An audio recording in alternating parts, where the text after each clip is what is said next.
Hi everyone, I'm Rana Kaliouby, as Habib just made the intro. If you're ever going to have an investor, Habib is the best investor ever.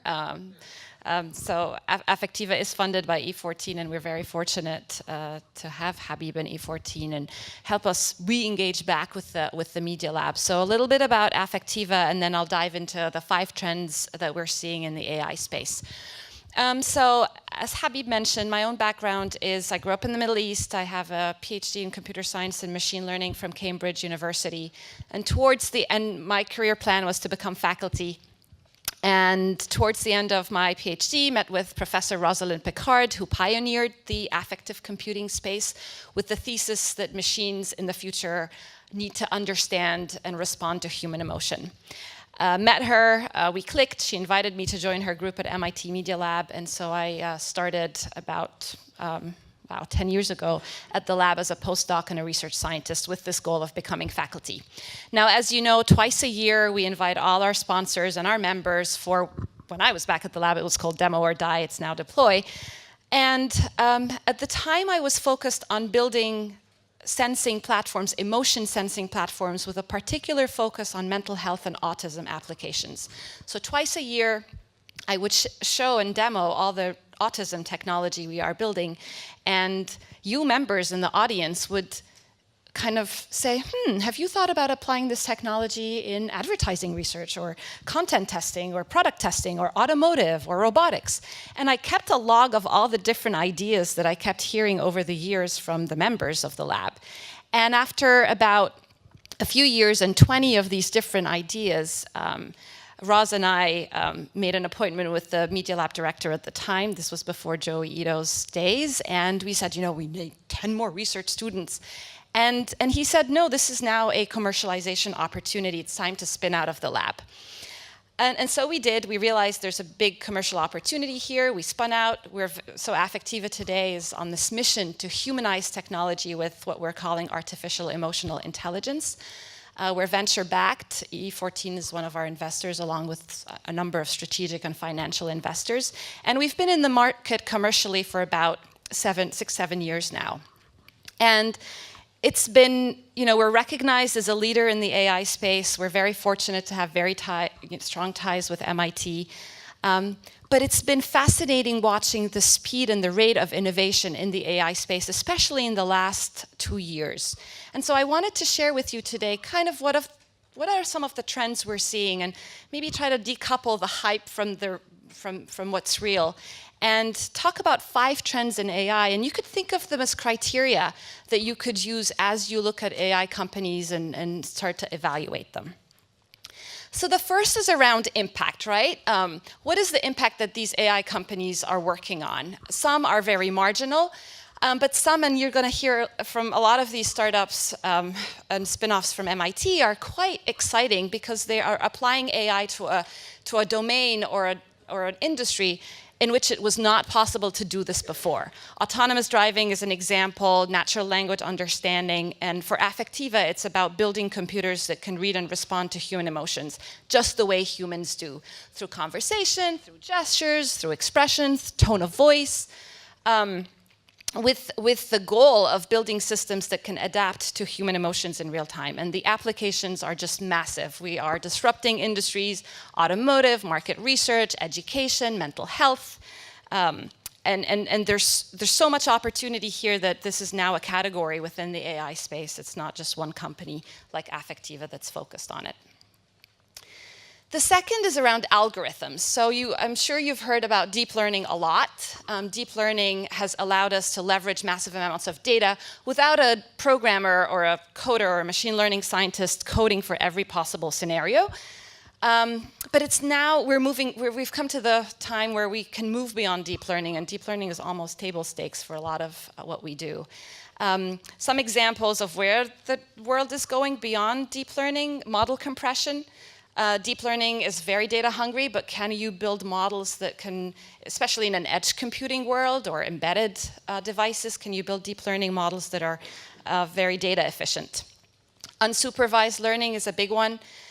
At Affectiva, we've collected about 2 billion facial frames from 87 countries around the world. Only a small subset of it is labeled. how can we leverage the rest of it to optimize and train these emotion classifiers? Reinforcement learning is super exciting. There was an article today in Business Insider on the new version of AlphaGo.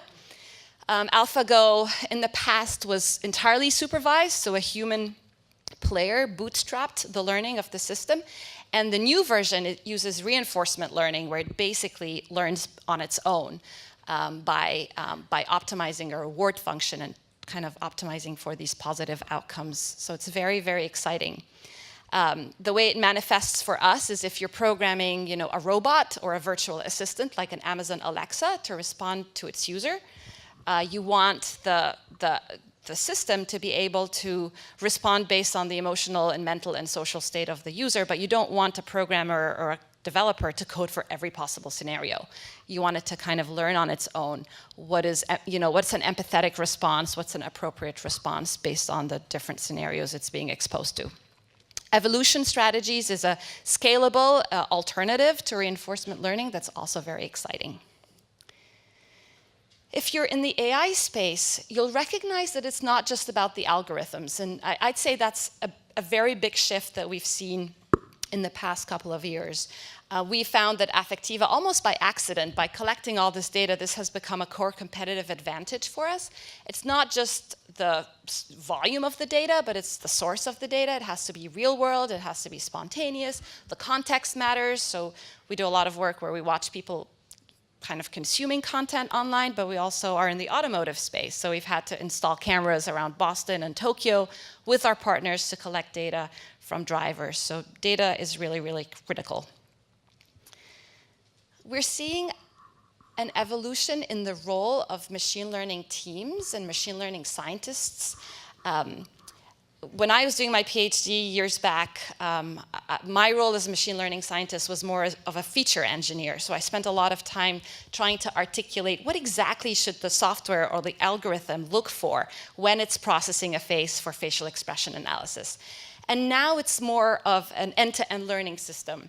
If you're using deep learning, the role of the machine learning scientist becomes more about being thoughtful about the data and how you organize the data, sampling strategies, parameter tuning, model optimization, with a very, I have a thesis that machine learning scientists with an applied lens on the world, which is what the Media Lab is really good at, are more successful than just pure theorists. We're also seeing a whole new class of jobs around data. It's not just a data scientist, but data strategists who are responsible for data acquisition, data labeling, data annotation, data insights, data infrastructures. So that's been a tough kind of class of profiles that we've been looking for at Affectiva, and I know that this is kind of a shared response with other startups in the AI space.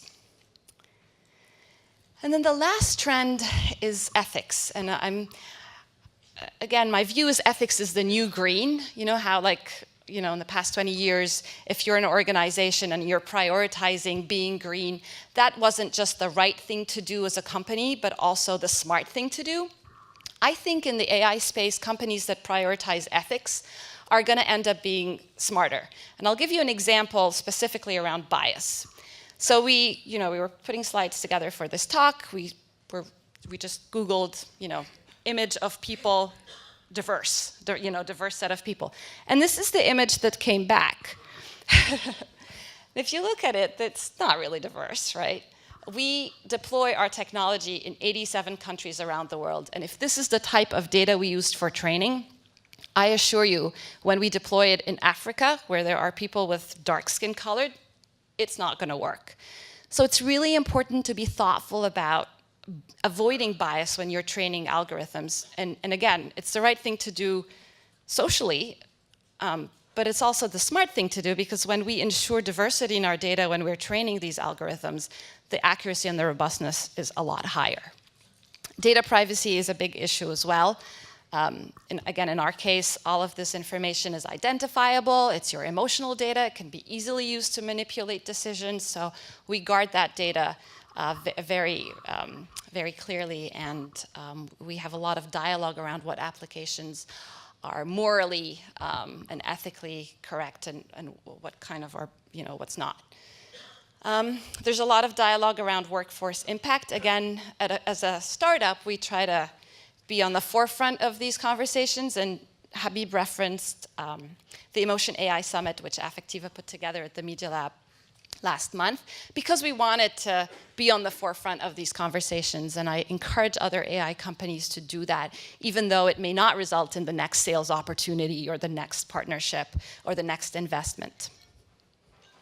So just to wrap all this up, as an AI company, you want to prioritize impact. You want to think about algorithms, but it's not just the algorithms, it's the combination of the algorithms and the data.